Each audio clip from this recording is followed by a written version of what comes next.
Magandang araw po sa inyo lahat. Naku po, napakatindi ho ng mga issue ngayon. Meron tayong ipapasabog mamaya pagkatapos po ng itong video na ito. Naku, abangan nyo po, abangan nyo. Dahil meron tayong matinding mga revelasyon patungkol ho dito sa nangyayari kay Pangulong Duterte dito sa Dahig. Naku, grabe. Alam nyo mga kababayan ito hong nangyari kay Torre talaga nga namang ito yung sinasabi nating historical. Bakit kanyo? Ewan ko wala ako kasing nung ako'y nabubuhay, wala po akong nalaman na isang PNP chief na nasibak. Wala akong sabi ko nga, nire-recall ko meron bang, ewan ko correct me if I'm wrong mga kababayan, pero as far as I remember, wala po akong kilalang PNP chief na sinibak. Yun ang katotohanan. At wala rin akong PNP chief na naalala na yung kanyang ginagawa ay talagang sobra-sobra ang karma. Mantakin mo. Yung kanyang 5 minutes na response ay naging 5 minutes, ay 5 months resignation. Ay di pala resignation, na fire. Kakaya, grabe. Gago! Muntakin mo. Tapos, ang tindi pa nito, yung dahilan ng katarantaduhan mo, yun pa ang inilagay na kapalit mo. Alpit talaga, sabi ko. Gago! Alam mo, ito ang tinatawag na talagang hindi lang siya karma, super karma. Ika nga. Bakit? Talagang kabaligtarin lahat ng nangyari ay talagang bumabalik sa kanya. Kasi ikaw naman din kinantil mo mga Duterte o kinantil mo pa si Pastor. Naku, kaya ka talaga nagkakaganyan-ganyan. Di ba? Oh. Sabi nga wala namang malas pero ikaw, super malas. Yan ang totoo Walang Gago! Walang malas, pero ikaw talagang tinamaan ng malas. Sabi nga nila, di ba meron biruan yung ganito. Isang tao masyadong maganda, tapos sexy, tapos mabait, tapos mayaman, ganyan. Talagang complete package yung babae. Halimbawa, kaya naman pag lalaki, pugi-pugi mo, mayaman ka, very loyal, di ba? Ganyan, lalaki. Meron tayong kasabihan na nung nagbuhos ng pagpapala ang Panginoon, ay parang kinuha niya na lahat, di ba? May ganun tayong kasabihan Parang wala ka nang tinira sa amin. Parang gano'n, di ba? Ito naman baligtad. Nung nagbuhos ng demonyo ng kamalasan, sinalo lahat ni Torre. Animal yan. Hindi, di ba? Totoo. Gago! Talagang parang, eto na. Hindi, alam mo kasi, sinasabi ko na sa inyong paulit-ulit ito Kahit ito, payo ko kahit doon sa tinanong ako nila Alvin dito sa Dahig.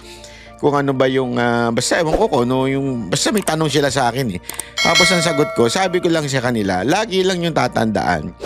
Yung yabang, yun halimbawa, ikaw ay nasa social media, yung nagsasalita ka, bumabanat ka, yan okay yan. The confidence is okay. Yeah?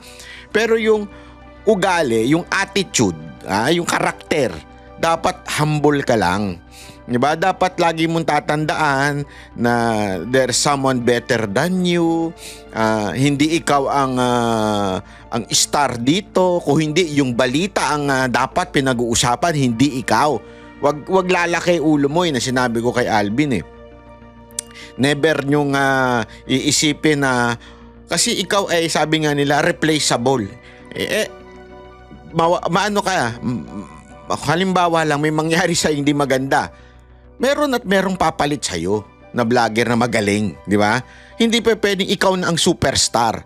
So, ganun din pagdating mo dito sa anong problema ko kasi dito kay Torre. Feeling niya talaga, di ba? Meron pa siyang yung sasakyan niya nung pagdating, talagang ilang hagad yun, 4 ata yun. Tapos may 2 convoy na full battle gear na, SWAT ba yung mga yun? Tapos nakawangwang siya. Alam naman po natin bawal yan Ito nakita niyo yung video na yan, sandali, hindi ko papakita ko nga yan. Kaya lang kasi may audio hindi ko alam kung yung audio na to merong copyright. Pero itong video na ito, malupit, sabi ko nga sa kanya noon, sa mga tao ako po, 'di ba? Nakasama na po tayo sa ilang PNP chief. Nakita ko na po ang mga PNP chief, kanilang mga convoy ng mga nakaraang administrasyon, 'di ba? Tapos yung isa pa nga nakasama tayo doon sa isang operation niya, pangalan na to si Elezar, 'di ba? Hindi ho sila feeling presidente. Ito talagang feeling presidente ho ito si Torre. Nakakahiya talaga. Sabi ko, saan ito kumukuha ng apog para maging ganito siya kakayabang? Nakakala mo talaga siya na ang presidente. Hindi, ako nagtatanong lang ako. Saan siya nakakuha ng kapal ng muka na feeling niya talaga untouchable siya? Feeling niya talaga siya na yung pangalawang pangulo. Hindi, siguro iniisip niya yun di ba? Siguro ayaw lang kasi, wait lang chotomate, medyo ayaw lang ma-download. Pero mada-download natin yan mada-download natin yan. Magagawa natin ang paraan yan Sabi ko sa inyo. Hindi kasi alam mo mga kababayan, napaka-importante na maunawaan natin kung ano yung sinasabi ko. At yan, wait ito kasi minsan nagloloko itong program na ginagamit nating pan-download Parang yung mga jowa ninyo na nagloloko di ba? Ito, papakita ko sa inyo Andali, mute lang natin ayan, nakita niyo yan? Di ba? 1, 2, 3, 4, 5, 6 na HPG, kapal ng mukha mo kang animal ka. May dalawa pa siyang parang nasa harapan niya, isa. Dalawa. Talagang, tatlo pa pala. Dinaig mo pa, presidente. Walang yaka. Ay, nako. Gago! May gera ka bang pupuntahan? Takot ka ba? Bakit? Dami mong ginawang masama, kaya ka takot. Gago! Iba pa yung iba pa, kita nyo to mga to. Ito, tingnan nyo Yang lalaki. Sandali. Yan. PSPG yan. Yung nandun sa kanto. Yung mga nakabarong na gray. PSPG yan. Nakawangwang. Nakablinker. Nakasulat sa batas natin, hindi siya kasama. Presidente lang, Vice President, Chief Justice, at saka Speaker of the House. Ang pwedeng gumamit niyan. Kita mo itong kaya ka na lang din hindi nire-respeto ng tao dahil sa kakapalan ng mukha mo. Gumagamit ka ng blinker na wala po sa batas yan. Ulitin natin Tingnan ninyo yung batas tungkol dyan sa blinker. Hindi ho allowed kahit PNP chip ka. Pangalawa, hindi po ito official vehicle. Pwede lang, kunwari, police, di ba? May official vehicle. Pwede yun. Sabihin ng tawag doon yung marked vehicle. Yung ito halimbawa, ito. Yan, marked vehicle yan. Yung mga motor, marked vehicle yan. Kasi naalala ko yung si Elezar noon, may mga konting ganyan, pero walang ganito. Sinasakyan nga namin noon yung I think Montero. If I'm not mistaken, ewan ko kung Montero yun o Fortuner. Basta SUV na kasi mas mababa yan kesa dyan sa Land Cruiser Fortuner or Montero na kulay puti na may markings talaga ng police. Ibig sabihin, PNP, talaga siya, vehicle. Okay? Ito, private vehicle ito. Hindi malang marunong sumunod sa batas. Di ba? Ayan ang problema sa'yo kita mo yung tikas niya. Sabi niya, ako na ang Vice President. Di ba? Nakita niyo yan? Ang lupit, di ba? Sabi ko nga sa inyo, dinaig pa presidente sa arrival, pambihira. Alam mo, mahirap talaga pag ikaw masyadong mataas ang tingin mo sa sarili mo di ba? Panoorin natin itong video na kung paliwanag kung bakit po siya natanggal. Okay? Ito. Magandang gabi po, Luzon, Visayas at Mindanao. Sinibak bilang hepe ng pulisya, si Police General Nicolas Torre III. Matapos lang ang 3 buwang pamumuno sa PNP. Isa sa mga dahilan ayon kay Interior Secretary John Vic Remulla ang gilian ni Torre at ng NAPOLCOM ng Nako! balasahin ng PNP. Ayun. Itinalaga munang OIC ng PNP si Police Lieutenant General Jose Nartates Jr. habang Yun. may iaalok umanong pwesto ang Pangulo kay Torre. At nakatutok si Maki Pulido. Matapos lang ang halos 3 buwang pamumuno bilang hepe ng PNP, sibak sa pwesto si dating Yun. PNP Chief Nicolas Torre III. Nilagdaan kahapon ni Pangulong Marcos ang utos na Sandali nga, ulitin nga natin yun. Ang sarap pakinggan nun eh. Sibak. Sibak. Matuloy ulitin natin yun. Matapos lang ang halos 3 buwang pamumuno bilang hepe ng PNP, sibak sa pwesto si dating PNP Chief Nicolas Torre III. Nilagdaan kahapon ni Pangulong Marcos ang utos na nagtatanggal sa pwesto kay Torre. Sinulatan din ni Executive Secretary Lucas Bersamin si Torre upang ipaalam na tinanggal na siya sa pwesto effective immediately. Sabi ni DILG Secretary John Vic Remulla na ipagbigay alam din niya ang desisyon ng Pangulo kay Torre. I have tried to get in touch with him. I made 5 phone calls last night. I think he was in a dinner, but he was duly informed, properly informed. Tinawagan ka pang 5 beses, di mo sinagot, animal ka. Alam mo, ano talaga eh, feeling niya talaga above the law siya. Feeling niya talaga above his bossing. Alam mo, sabi nga yan nung di ba, nung isang libro, nakalimutan ko na yung libro na yun, title ng libro na yun, Do Not Outshine Your Master. Ayaw mo kasing tumanggap na merong mas mataas sa'yo. Feeling mo talaga ikaw, kasi wag ho natin kakalimutan. Sandali, bakit ba mas mataas si Remulla? Di ba, ito si Remulla, John Vic Remulla ng DILG, bakit po ba mas mataas siya?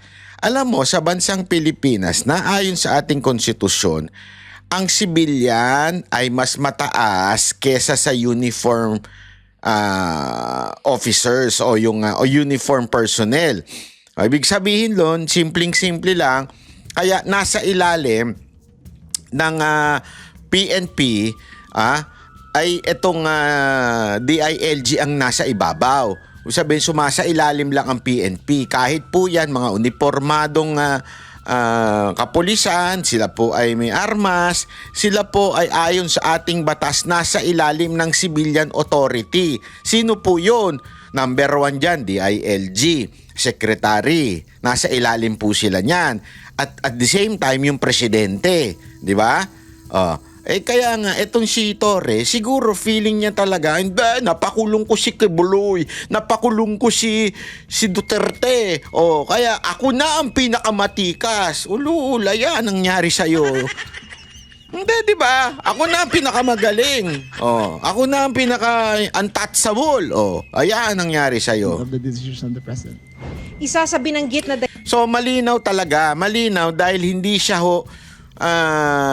nakipag-cooperate sa NAPOLCOM na ang pinuno noon din, aside from other civilian, ay ang ating sekretary na sa DILG, si Remulla. Bilang ni Remulla sa pagkakasibak kay Torre, ang girian sa pagitan ni Torre at ng National Police Commission o NAPOLCOM. Ngayong buwan lang ay binalasa ni Torre ang ilang matataas na opisyal ng PNP. Kabilang na riyan ang dating Deputy Chief for Administration na si Police Lieutenant General Jose Nartates Jr., ang ikalawang pinakamataas na opisyal ng PNP. Si Nartates nire-assign bilang Area Commander ng Western Mindanao. Pero ang ginawang pagbalasa ni Torre, binaril ng NAPOLCOM na may So ano ginawa? Ito nga yung sabi ko sa inyo, number 1 na matinding karma. Yung dinemote mo, second to the highest, ibig sabihin, para bagang halimbawa lang, presidente, vice president. Ganon, di ba? Ito, second to the highest, ito ka, PNP chief, tapos second to the highest, etong si Nartates, na actually dapat nga, ito ang inilagay na PNP chief nun Pinagbigyan ka kasi, para kang masunuring aso, kaya pinagbigyan ka. Sige. Ngayon, ano ginawa mo? Dinemote mo. Saan niya dinemote ha? Tandaan ninyo, Ilocano ito si Nartates. Sabihin, nasa Norte ito. Pinadala niya sa Mindanao. Ginawa niya dong direktor sa Mindanao. Kung hindi ka nga naman din bastos at walang pakikisama doon sa kabaro mo, ikita ninyo nangyari. Nakita ninyo. O tapos ngayon, sino ipapalit sa'yo? Si Nartates. Kaya ang tindi nung karma na yun ha, Brad. Ang lupit nung karma na yun. Wala nang hihigit na karma. Mantakin mo, sinibak mo. Hindi pala sinibak. I-demote mo, ibinaba mo, ipinatapon mo sa Mindanao, tapos yun ang papalit sa'yo. Anak ka ng wewe. Kung ako talaga sa'yo, iiyak na lang ako eh. Gago! Okay lang yan, magsisi ka na lang sa kasalanan mo. Administrative at supervisory control sa PNP bilang isang attached agency sa ilalim ng DILG. Sabi ng NAPOLCOM, ang ipinag-utos na Rigodon ni Torre hindi dumaan sa NAPOLCOM Unbank na pinamumunuan ni Remulla. Sa memo ng NAPOLCOM noong August 14, sinabi nitong bahagi ng kapangyarihan ng NAPOLCOM ang repasuhin, aprubahan, baliktarin o baguhin ang anumang reshuffle sa PNP. Pero hindi sumunod si Torre sa gusto ng NAPOLCOM. With the Yon. recent developments, the President was presented with the facts and he determined that the best course of action is to uphold the role of NAPOLCOM as it was intended by law. Yon. As part of this resolution, the President decided to relieve Police General Torre. Yon. This was not an easy choice. Sinabi noon ng NAPOLCOM sa memo na haharap sa administrative sanction ang hindi pagsunod sa kanilang utos. Pero paglilinaw ni Remulla, walang ihahaing kaso laban kay Torre, administrative bakit? man o kriminal. Oh, buti mabait pa sa'yo eh. Napahiya ka lang. Pero dapat kasuhan ka. Hindi, yun ang sinasabi kasi nga, again, it's in the law. Sumunod ka. Yan ang sabi ng batas eh. Sumunod ka. Hindi siya sumunod and according to the law, dapat kang kasuhan ng administrative case. Ngayon nga, sa totoo lang, huwag kayong maawa. Di ba? Bakit? Dahil ano po yan, dapat kasuhan pa nga yan eh. Dahil talagang yung kayabangan niya yung, ako na pinakamataas dito. Ayan, ikaw talaga pinakamataas. Handaan mo.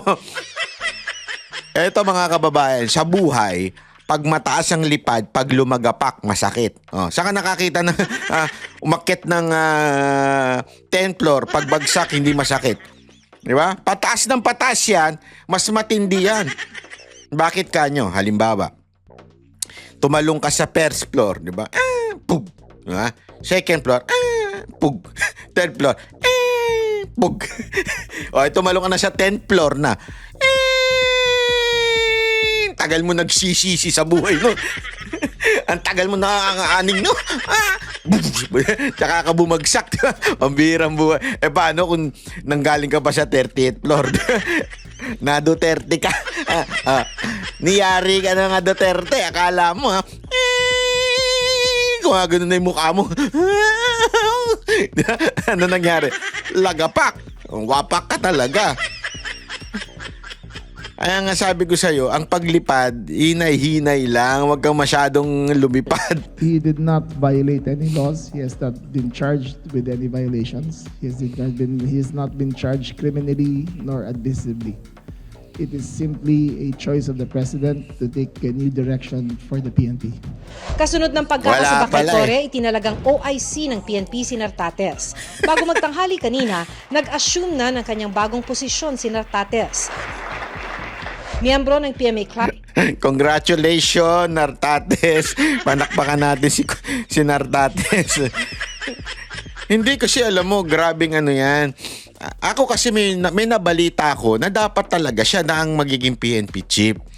Totoo, yan ang narinig ko noon ha. Ewan ko kung ano nangyari. Ang balita ko talaga siya na magiging PNP chief. Tapos, tila merong nagbida-bida. At alam mo na, sumipsip, yung mga utos, merong sinunod kuno na utos. At ngayon siya ang naging PNP chief, di ba? So, kung ako si Nartates, nung pa lang, sip-sip naman kasi yung ayos lang po. Yung chip-chip, kaya yan napuwento siya. Wala namang ganun. Kung ako lang kunwari lang ako si Nartates. Halimbawa lang. Tapos biglang nadinig ng demonyo yung bulong ni Neta. Ewan ko kung sinong demonyo yung nakarinig doon. Tapos binulong naman ng demonyo kay Torre. Sabi niya, alam mo ba? Etong si Nartates ko na sinasabi sa'yo. Naku po, grabe yun. Alam mo, sabi sa'yo, bakit mo ganon? Ayun, mga demonyo, ganyan pag nagsalita Sabi siguro ni Torre, ganon, ako na pinakamataas dito. Ako pinakamataas dito. Ako na. Dahil dyan, doon ka sa Mindanao. Sabi siguro ni Torre. Sabi naman ni Nartates, may demonyo nakarinig ni Nartates yan, may demonyo nakarinig Bakit kaya niya narinig yung sinabi ko? Binubulong ko lang naman sa utak ko yun. Ba't niya narinig yun? Yari ako, napunta tuloy ako sa Mindanao. Hayop yan. Ayun. Hanggang cola friend ako. Di, walang cola friend. Tapos hanggang sa, ayun na nga, biglang, pagising niya, PNP chip na ako. Ayos, palakpakan. Congratulations, PNP Chief Nartates. Ang sarap pakinggan, no? PNP Chief Nartates. Si Torre. Fired PNP Chief. Dapat sa'yo, magbumbero ka na lang. Kasi fired ka na Fired PNP Chief. O, di ba? Bumbero na lang ang puntahan mo. O, para mas maano. As of 1992, si Nartates na humawak na ng ilang matataas na pwesto sa PNP tulad ng Provincial Director ng Ilocos Norte at Direktor ng PNP National Capital Region Police Office. Hindi sinipot ni Torre ang seremonya. Naku po. To the outgoing and the first. Grabe, no? Grabe. Hindi sinipot. Pikon. Wala ka pala Boxing ka pa. Di ba? Boxing pa more. Hindi sabi mo, hindi sinipot di basta yung boxing. Ikaw, ano nga yung ginagawa mo? Naiyak ka? Hindi, ako nagtatanong lang, umiiyak ka ba ngayon? Umiiyak ka? Kaya hindi mo... Hindi, bitter ka kaya hindi mo sinipot? Kasi dapat yan sa mga change of command, sumisipot ang PNP chief. Bakit? Tinan mo yung nung sumumpa-sumpa ito. Nandun si Marbil. Diba? Ganun talaga sumisipot. Ngayon, yung pinalitan siya, hindi siya sumipot. Ano to? Bitter? Bitter ka, sir? Bitter o umiiyak ka na? Hindi mo makayanan. Lacan, Chief PNP, Police General Nicolas Deloso Torre III. Gusto kong balakbakan to. Mambira si Nartates, talagang binanggit niya pa yung pinalitan niya. Gago! Sabi niya siguro, palakpakan! Wala na si PNP Chief Torre. Hindi naman ganun ba yung pagkasabi niya? Very, very professional si Nartates, huwag kang ganyan. Hindi, totoo naman baka, balita ako naman maayos daw to, sabi nung mga naririnig ko mas gusto nila to kaysa kay Torre. According to sa ewan ko, hindi natin alam, mahuhusgahan natin yung mga susunod na araw kung ano yung gagawin niya. Ako, lagi natin isipin ito, let's give a chance, di ba? Every pinapalit, let's give a chance. Kaya kung talagang sablay, banatan natin. Kasi tandaan ninyo, ang banateros, pag tama, palakpakan, pag mali, banatan. Ngayon, bagong posisyon ito.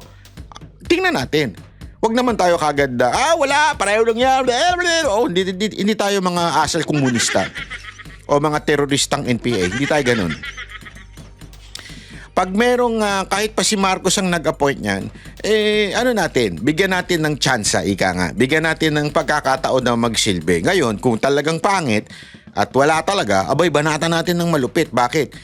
Not kailangan. Kasi yan po ay public trust ang binigay sa kanya. Pero wag naman yung kauupo pa lang, negative na kagad tayo, toxic na kagad tayo. Wag ganun. Diba? Thank you for steering the PNP for what it is today. Grabe sinabi niya. Kay PNP Chief Torre sabi niya, fired PNP Chief. Thank you for steering the PNP today. Tinan mo, may pitik pa eh. May pitik pa eh. ng ilang matataas na pwesto sa PNP tulad ng Provincial Director ng Ilocos Norte at Direktor ng PNP National Capital Region Police Office. Hindi sinipot ni Torre ang seremonya. To the outgoing and the first Lacan Chief PNP, Police General Nicolas Deloso Torre III. Thank you for steering the PNP for what it is today. Si Torre naman ay miyembro ng Philippine National Police Academy tagapaglunsad class of 1993 at ang kauna-unahang graduate ng PNPA na namuno sa pambansang pulisya. Iisa lang ang maaring humawak ng 4-star rank sa PNP, kaya't hanggat hindi nagre-retiro si Torre, 3-star pa rin ang rango ni Nartates at officer in charge ang designation niya. Sa March 11, 2027 pa dapat ang retirement ni Torre. Pag-uusapan daw ito sa susunod na Alam mo, Torre, ang kapal ng mukha mo kung hindi ka pa mag-retire. Sinibak ka na sa posisyon mo eh. Linawin natin to ha. He was fired from his position. Okay? Fired from his position as PNP chief. But still, he is a PNP official. Parang ang dating niyan, parang floating ka na lang eh. Parang ganun eh, di ba? Talagang demotion yan. Pero, medyo, kung makapal ang mukha mo, mag-i-stay ka pa. Kasi siniba ka na eh. Kung wala kang delikadesa, mag-i-stay ka pa. As in, magiging ano ka pa, parang kapit-tuko ka pa. Pero kung meron ka namang delikadesa, aalis ka na sa posisyon. Yun ang totoo. Hindi ako nagbibiro ha. Dapat ganun. Kasi nga pambihirang buhay ito. Kahihiyang ka na, mantakin mo. Anong paglabas mo, anong tawag sa'yo? Chip. Hindi na. Hindi, pwede rin naman chip. As in CHAP. Di ba? O kaya fired na lang.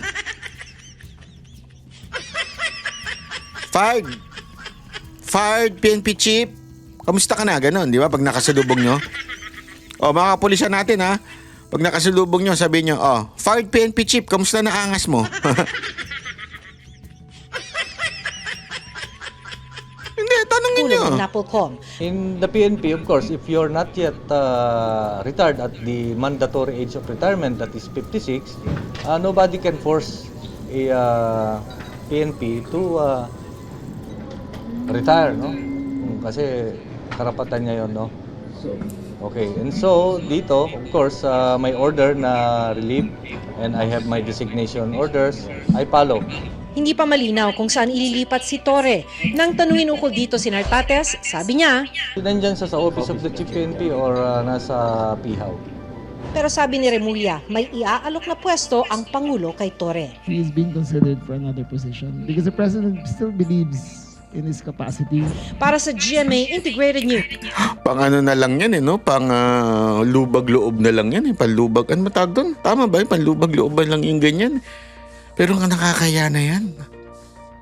Tinanggalan ka na ng estrella niyan eh. Para ka bagang tinanggalan na ng ewan ko, tapos nandiyan ka pa rin. Ang kapal na ng mukha mo. Pagka, alam mo yun, pag lalabas-labas ka pang naka-uniforme, kakaya na yan eh. Hindi ko nga ako sa'yo, Torre. Ano ka na? Magsabi ka na ng totoo. Yan. Yan. Maganda yung ano eh. May mga ano dyan eh. May mga nag-comment na bakit daw ganoon ang reaction ni Bato na nakaawa siya. Alam mo, si Bato, dating PNP chief yan eh. Marunong yan. May alam yan. Sigurado ako, meron siyang alam tungkol kay Torre. At kinukuha niya yung loob ni Torre para bagang sabihin na, uy, nilaglag ka oh. Dapat, ilaglag mo na rin yun ang laglag sa'yo. Sino ba mga nag-utos sa'yo nun? Oh, di ba? Hindi, yan ang totoo eh. Because may mga ano yan eh, may mga kwento behind that. And ako, alam mo, Torre, baka mabigyan ka pa ng tsansa ng taong bayan. Oh. Kung gagalaw ka at ilalaglag mo yung mga nag-utos sa'yo ng hindi tama. I mean, alam naman natin eh. Di ba? Kung may nag-utos sa'yo ng hindi tama, aba, it's about time na you tell the truth. Di ba? Kesa sa tatay-tahimik ka dyan, pagkatapos kang manilbihan, pagkatapos kang parang sunod-sunuran sa presidente. Again hindi ko sinabi magrebelde ka ha, hindi yun ang sinasabi ko. Magsabi ka lang ng totoo. What really happened nung mga nakaraang Kasi ang daming kwento niyan eh. Maraming kwento yan. Panoorin I have natin to to. be clear about it. Galit ako sa kanya, sa ginawa niya kay Pastor Apollo Kibuloy at kay President Duterte. Pero ngayon naawa ako sa kanya dahil after nung ginawa niya lahat-lahat, binigyan siya ng posisyon, tapos sinibak lang rin siya. Walang forever sa serbisyo at maaaring ma-relieve o mapalitan sa pwesto ang sinuman sa Philippine National Police. Ito ang binigyan din ni Senador Ronald Bato de la Rosa bilang dating hepe ng PNP matapos bigla ang alisin si Police General Nicolas Torre III bilang Chief PNP. Bagaman may haka-haka ito kung bakit natanggal si General Torre sa liderato ng pambansang pulisya, ipinauubayan niya sa Malacanang ang pagpapaliwanag. I don't know if he did it now without the clearance of Malacanang, then maybe meron siyang nasagasaan.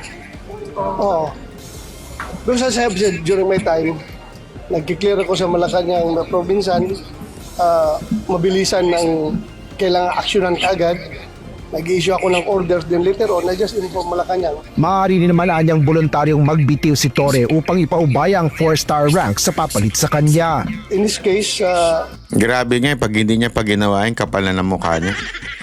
Ang kapal na ng mukha niya. is very unique because he still has more than 1 year to go before his mandatory retirement age of 56. So nasa kanya yan if he doesn't give up his rank, his 4-star rank, ay pwedeng ang Chief PNP or yung magiging acting Chief PNP will be holding a 3-star rank only. Kaugnay naman ang pagpapanatili ng moral ng mga pulis, sinabi ni Senador Bato na sanay na ang PNP sa pagpapalit ng kanilang liderato. Kumpiyansa rin ang mambabata sa bagong PNP chief na si Police Lieutenant General Jose Melencio Nartates Jr. Para naman kay Senador Panfilo Ping Lacson na dati ring nagsilbi bilang PNP chief, lumagpas sa kanyang hawak na otoridad si General Torre.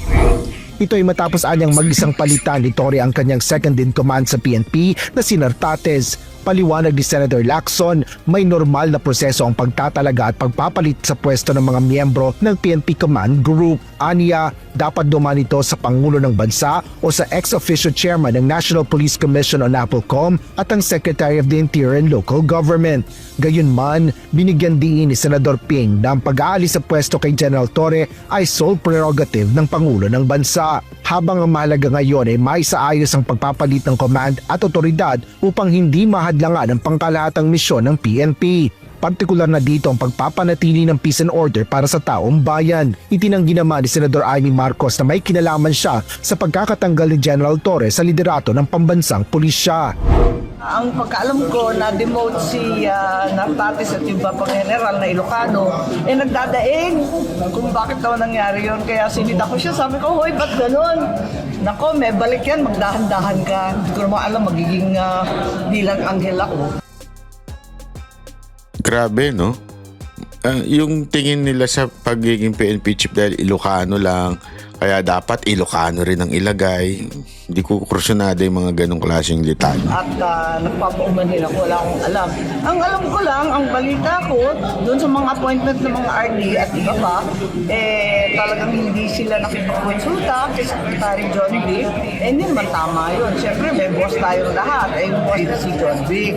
Bukod dito, ibinahagi ng presidential sister ang naririnig niyang ulat na pamumulitika sa PNP.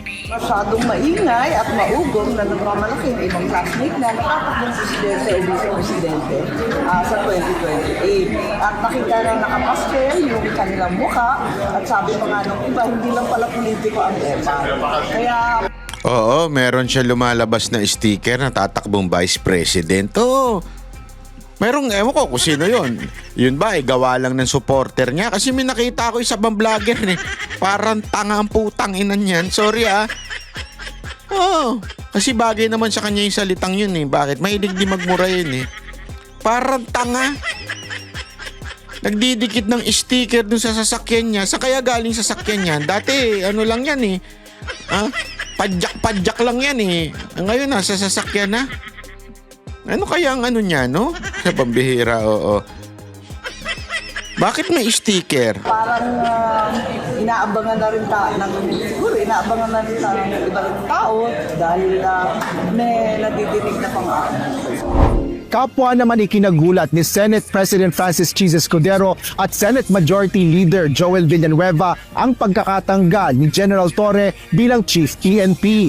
Habang si Senador Raffy Tulfo, sinabi na ang pag-aalis kay Torre sa liderato ay paghupa ng matagal ng tensyon. Asher Cadapan Jr., UNTV News and Rescue. Diyos ang aming sandigan. Ayan. Alam nyo, mga kababayan, ano po kasi talaga sumobra. Yan lang mga tayo magpaligoy-ligoy pa. Sumobra. Ang kayabangan nitong Torre na to. Tama rin naman. Ito, sabi ko sa inyo, pag tama, palakpakan, pag mali, banatan. Tama din naman yung desisyon ni Marcos na sibakin ito. Although, may narinig ako, according to si Claire Castro, may posisyon daw, mahalagang posisyon na ibibigay. Na medyo, alam mo yon, para bagang sinasabi niya, hindi namin dinimote yan. Kaya namin tinanggal yan dahil sa may maganda kaming posisyon na ilalagay dyan na siya lang ang makakagawa. May ganun-ganun pa si Yussi Claire. Alam mo, Yussi Claire, huwag ka na kumontra. Huwag mo nang pabanguhin. Hindi, honestly Yussi Claire, nakakasira ka ng mantakin mo, iba ang tono ng sekretary ng DILG sa tono mo. Di ba? I mean, it's para kayo nang gagago ng tao. Mantakin mo, yung DILG secretary, sinabi ng dahilan kung bakit talaga siya sinibak. Di ba? Sa posisyon niya. Tapos ikaw, magdadahilan ka pa ng kung ano-ano. O di, anong tawag sa inyo? Sino sinungaling? It's pretty obvious na ikaw. Di ba? Bakit kanyo? It's obvious yung circumstances surrounding yung pagkasibak ni Torre, napaka-obvious. Because of the Napolcom thing. Tapos ikaw, sasabi, hindi kasi merong pang ibibigay, i-appoint na ang makakagawa lang niyan si Torre. Sinong ginagago nyo? Di ba? Honestly Yussi Claire, kayo masyado kayo. Huwag mo nang bulahin ng tao.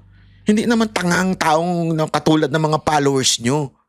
Follower mo sa mga vlog mo. Hindi tangaan mga Pilipino. It's obvious.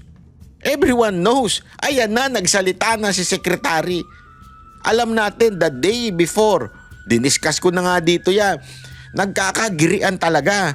Tapos biglang all of a sudden, tanggal. Tapos sasabihin mo, hindi, meron talagang posisyon. Nagago. Sorry Para namang lokohan po ito. Huwag naman po sanang ganun. Ha? Kung naloloko nyo iba, huwag kami. Huwag nyo kaming lokohin. Anyway, ito pa Ito ay update. Nako, matindi tong update na ito doon sa dito doon sa kasi medyo malayo-layo sa akin yung dahig mga isang oras, wala naman isang oras ganun, 45 minutes mula dito sa akin sa Amsterdam. Alam mo, may malupit na na sinabi si Kaufman. Pakinggan ninyo ito pero mamaya ipapakita ko sa inyo yung buong video. Bakit? Ako po kasi nagtanong nun.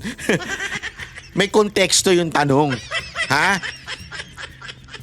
Para lang sa kaliwanagan ng iba kasi eto, pakinggan niyo muna to. Kaya ang isang sorry. Hindi yan. Ito pala. Ito. The speeches which have been selectively chosen. People can choose speeches which suit their purposes.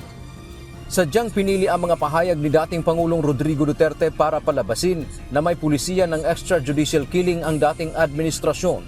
Ayon kay Attorney Nicholas Kaufman, ito ang hindi naintindihan sa paraan ng pagsasalita ng dating Pangulo. Dagdag pa nito, ang mga sinabi ng dating presidente ay hindi patunay o batayan na may pulisiya ng extrajudicial killing na ipinatupad ang nakaraang administrasyon. Anya, likas na sa dating chief executive na gumagamit ng mga makukulay na mga pananalita. But the former president made plenty of speeches which don't necessarily support a policy of extrajudicial killing. Oh, parang sinasabi niya, colorful daw kasi si PRRD. But it doesn't mean, ito yung policy niya. Okay, mamaya, basabihin ko sa inyo kung ano yung buong konteksto nitong tanungan na to. He was a person who wasn't shy of using, can we put it, colorful language. But he's probably one of the most popular politicians the Philippines has ever had. And there's a reason for that. Sa mga nakaraang talumpati ng dating Pangulo ay derechahan niyang sinabi na mamamatay ang mga drug addict kapag sinira nila ang kinabukasan lalo na ng mga kabataan. Pati mga opisyal ng pamahalaan ay hindi rin nakaligtas.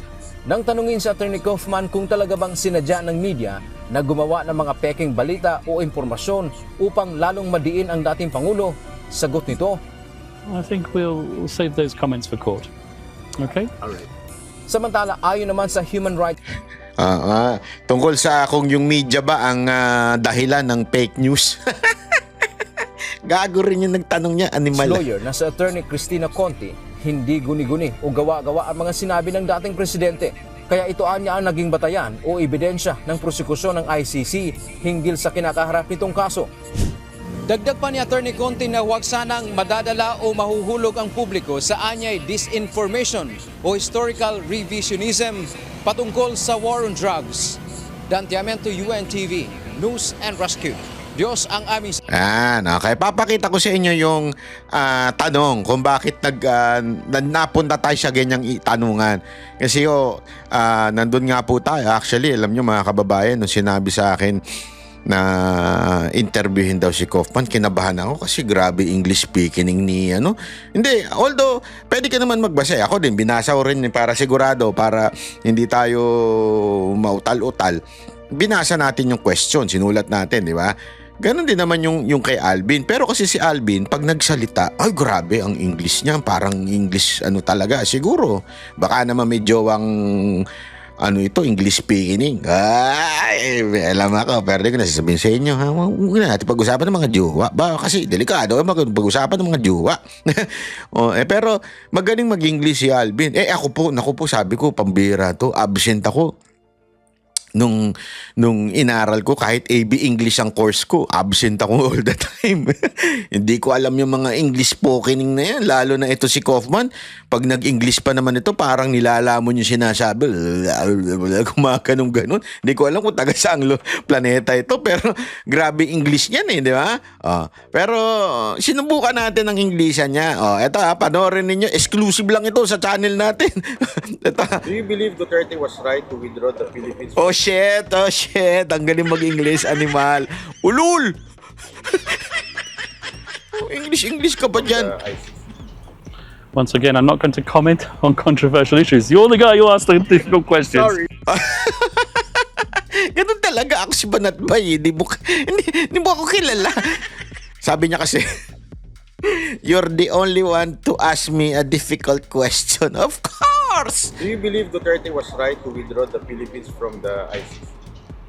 Once again, I'm not going to comment on controversial issues. You're the guy who asked the difficult questions. Sorry. You have to understand. Natawa tuloy si Kaufman sa tanong ko. Sorry naman. Kasi naman Hindi kasi alam mo, ang kontekst ito, ang haba ng tanong ni Alvin, ang formal. Sabi ko, ito si Alvin masyadong formal magtanong. Yung mga tanong niya talagang tanungan ng mga matatalino. Hindi, I appreciate. Magaling si Alvin magtanong. Pero minsan kasi gusto nating malaman yung direct na question Ano ba? Sabi ko dito, sa tingin mo, tamang umalis ang si Duterte sa ICC? Sagot niya, gago ka Hindi ako pwede sumagot dyan. Everything I say is being scrutinized. It's not really a question which I need to answer. The simple fact of the matter is he's here now and we have to deal with that. Last question, not about the case, okay? May pa last question ka pang animal ka. Last question, it's not about the case. Ito. Pilingero itong kung sino man ito nagtatanong na to, pilingero itong animal na to. Since you have been with the PRRD for a long time, what do you think is the most misunderstood part of PRRD's leadership? The speeches which have been selectively chosen. People can choose speeches which suit their purposes, but the former president made plenty of speeches which don't necessarily support a policy of extrajudicial killing. Yan. So sabi ko sa kanya, since nakasama mo na si PRRD for a long time, since lagi siyang kausap, kasi ganun lagi, yung itong mga Duterte, mga anak, salit-salitan sila. Pero siya talaga yung laging nandoon para kausapin si PRRD. Kaya ang tanong ko sa kanya, sa pagkakilala mo kay PRRD, ano sa tingin mo ang talagang anong klaseng leader si PRRD? Kasi the question is really, do you believe that he is a killer? Yung bang ganyan? Of course, I will not ask na. Siyempre, sabihin niya, hindi, of course. Di ba? Hindi naman niya pwedeng sagutin na, oo naman, killer yan. Di natalo yung kaso niya. Hindi ganun eh. Kaya kailangan, tanungin mo, what do you think? Anong karakter sa tingin mo pagkakilala mo kay PRRD? Di ba? Yan ang ano. Ang sabi niya, colorful daw si PRRD in terms of words. Mabulaklak, marami sinasabi, pero hindi ibig sabihin yun ang kanyang policy. Okay? Malinaw yun. Ano pinagkaiba nun? Iba yung expression mo bilang mamamayang Pilipino, like putang ina, na napapamura siya, gago ka, ganito yung mga kriminal. Pero yung kanyang polisiya, yung kanyang gagawin ay hindi naman tungkol dun sa kanyang colorful words. Yun ang sinasabi ni Kaufman. And ibig sabihin nun, it doesn't translate into extrajudicial killing. Ayun ang paliwanag ni Kaufman. Speeches which don't necessarily support a policy of extrajudicial killing. They don't. Thank you. He was a person who wasn't shy of using, can we put it, colourful language. But he's probably one of the most popular politicians the Philippines has ever had. And there's a reason for that. Do you think that the media... Umihirit pa. Sabi mo, last question na. Siyempre, hindi ko idiin ng mga media kasi ang mga media talaga. Hindi, kasi siyempre, di ba, totoo naman eh. Ang nangyari, sinasabi, colorful si PRRD sa pagsasalita, but it doesn't mean it's a policy.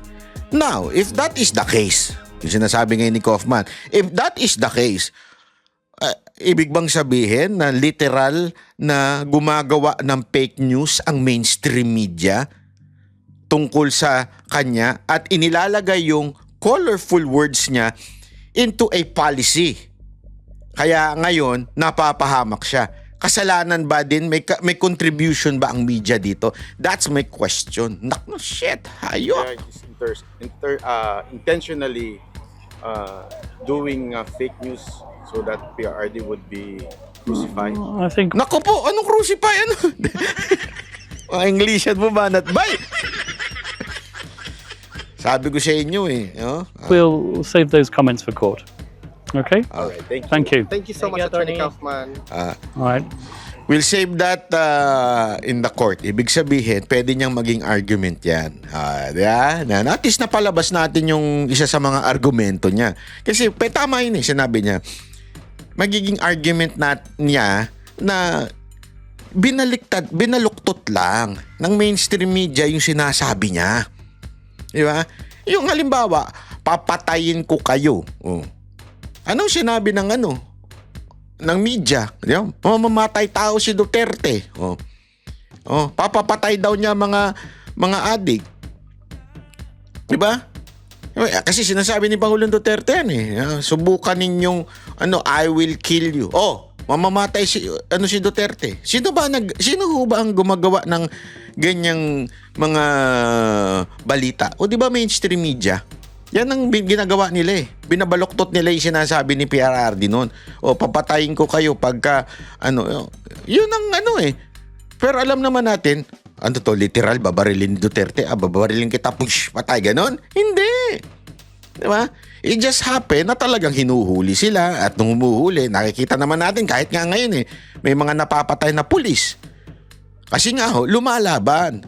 And that's the truth. Lumalaban talaga Ang mga kriminal, pag hinuli, lalo na pag addict, pag sabog ka, alam mo, pag kayo talaga nasa karsada, at meron kayong mga kapitbahay na addict, subukan mong lapitan yan at takutin lang, suntukin mo lang, abay, sasaksakin ka niyan. Yung pa kayang huhulihin, ang litanya niyang mga yan, hindi kami papahuli ng buhay. Magkamatayan na hindi kami magpapakulong. Kasi alam nilang mangyayari sa kanila sa kulungan. One, wala yung supply. Pangalawa, aalilain lang sila doon dahil mahirap sila doon. Kaya makikipagpatayan talaga yan pag hinuli. Yun ang ibig sabihin ni Duterte na mamamatay kayo pag gumamit kayo ng droga. Kasi yan ang ending ninyo. Kaya napakaganda ho ng sinabi ni Kaufman dito. At yan po ang konteksto. Buti na lang po, ako, natutuwa nga ako eh. Walang epal dito sa Duterte Street, nakaalis na. Hindi, totoo po Kasi nga po, di ba, na-experience natin sa Paris nung tinanong natin si VP Sara Duterte, may nag-epal na NPA. Oo, ingat kayo, sabi ko sa inyo, hahaluan kayo. Dito din may NPA dito, di ko nababanggitin kung sino. Pero, at least hindi umi-epal. At least sa akin. Ewan ko sa experience sila nung ibang tao dito. Pero sa akin, hindi maka-epal. Oh. Yun, talagang epal dun sa Paris yung kaya kayong mga taga-Paris, ingat kayo dyan sa kasamahan yung yan. Binigay ko na yung picture sa inyo, na videoan natin. Hindi ko na lang ilalabas because I do not have any intention na siraan siya in public. Okay? I-bash siya in public. Baka may pamilya din yung hayop na yan kahit ganyang animal at demonyo yan. Ang akin lang, mga kababayan, maging babala sa inyo mga taga-Paris na meron sa inyong sumasawsaw. At alam mo, sabi ko nga, kagabi nagkausap kami ni although marami kami pinag-usapan. Nagkita kami kagabi ni Mayor Baste. Nagulat ako kasi it's supposed to be, hindi ko na lang babanggitin it was supposed to be a chill yung chill tambay, kape-kape, ganyan.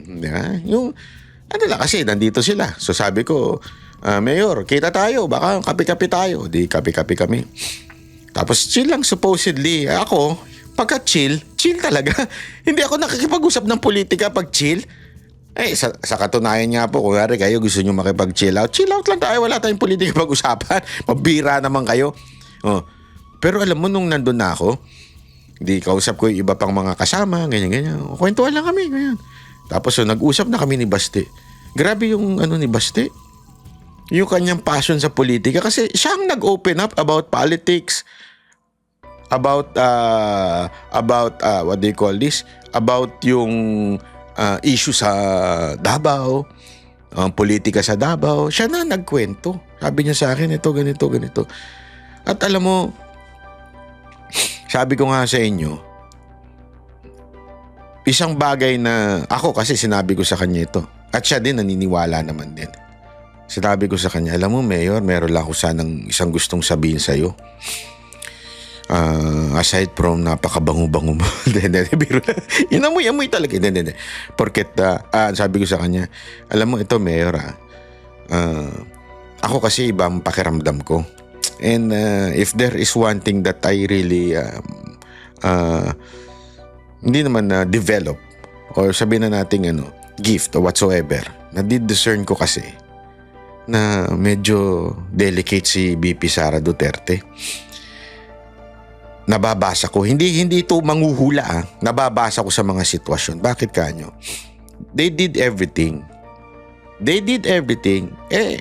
Yung persecution sa mga kaalyado, si Pastor, si Pangulong Duterte, ikaw, KOJC, at kung sino-sino pang pinapersecute na politician, ang talagang bottom line yan, to make sure pilay si VP Sara Duterte sa 2028 election. Yun lang. That's the only reason kung bakit nangyayari itong mga ito. Gusto nilang pilayin si VP Sara Duterte sa 2028 election. Talagang they would do everything to destroy the person. Yan ang totoo po. At alam mo, naniniwala din siya. Kaya nga sabi ko sa kanya, Mayor, kung ito lang ingatan mo niyo si VP Sara Duterte. Delikado siya. Sa Pilipinas, protected siya. Protected talaga siya. Pero dito kasi pag umiikot kayo, walang man lang security. Meron security, ilan lang. Sigurado naman ako, walang baril yun. Di ba? Kasi Pilipino yun. At saka hindi siya binibigyan ng security ng mga bansang pinupuntahan niya. Di ba? Supposedly dapat meron eh. Pero because it's not official visit, maybe because hindi siya gumagamit ng titulong bilang vice presidente, grabe ang wala nga ako nakikitang security. I don't know if nagpapadala yung bansa. Kahit pagpunta niya sa ibang bansa, nakikita naman natin, wala ho siya masyadong security. Ang nagsisecure sa kanya, taong bayan. Kaya nga sana, yung mga Pilipino, if I may suggest, wag ho tayo nagagalit kung minsan hindi humaharap si VP Sara Duterte.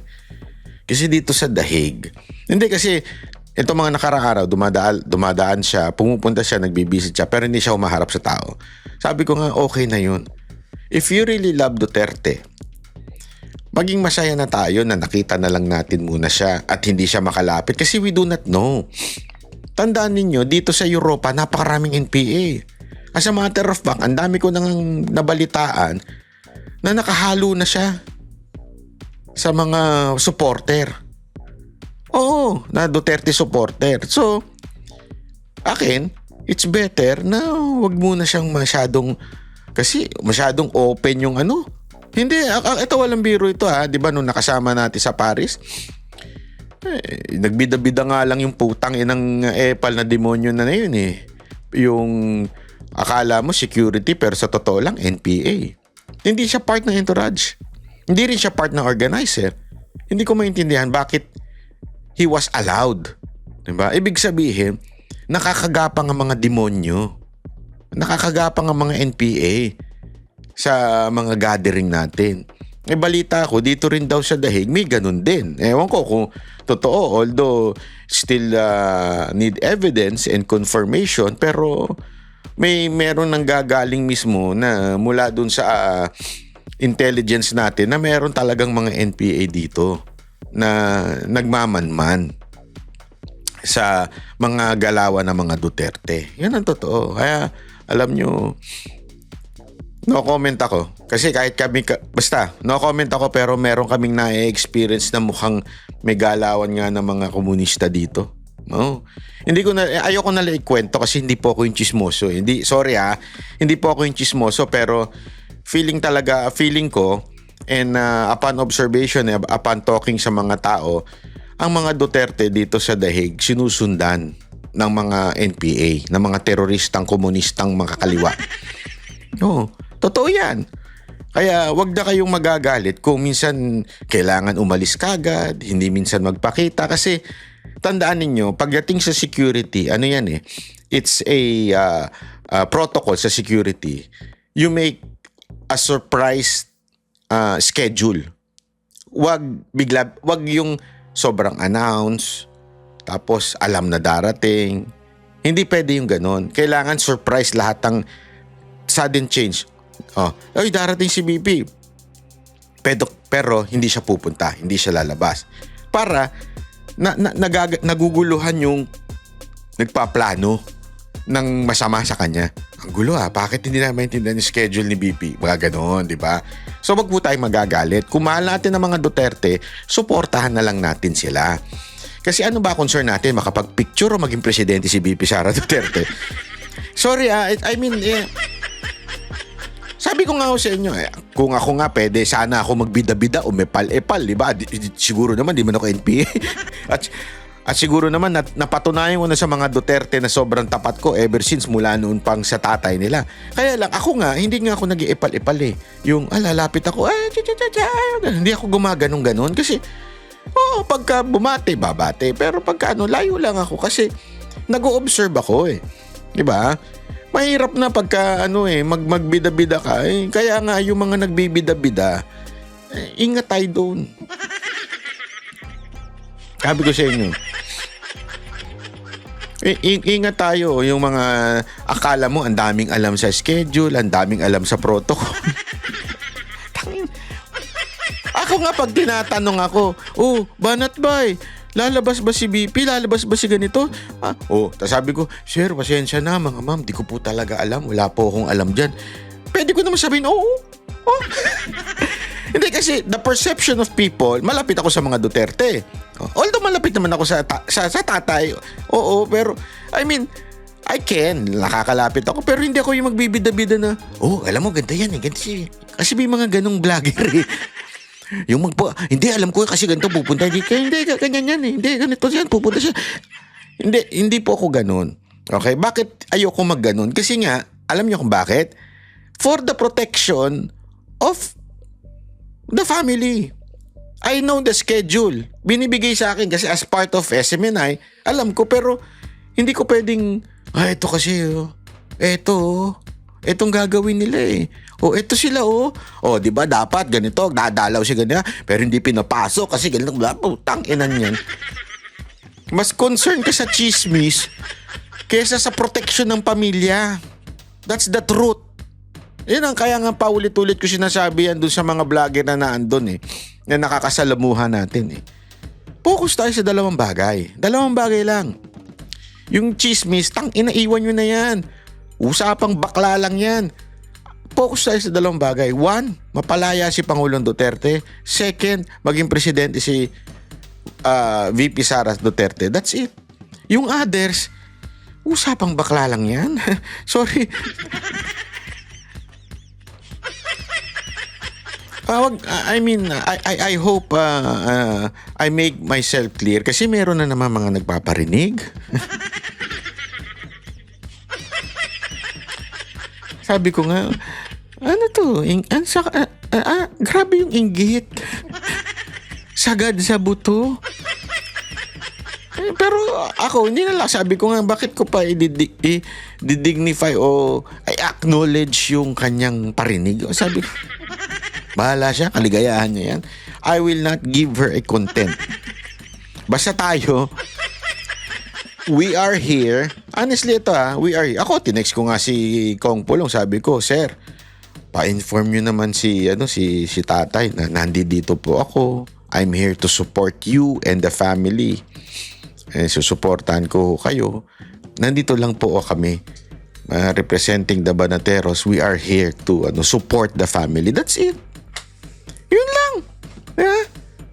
I mean, ano ba ang purpose natin?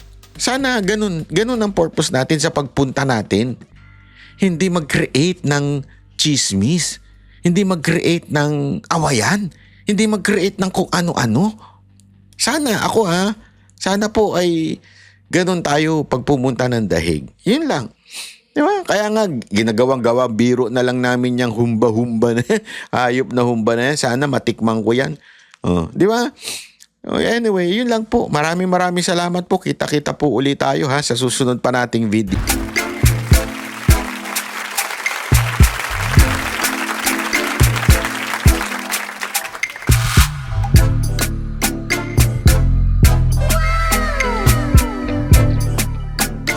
The next performance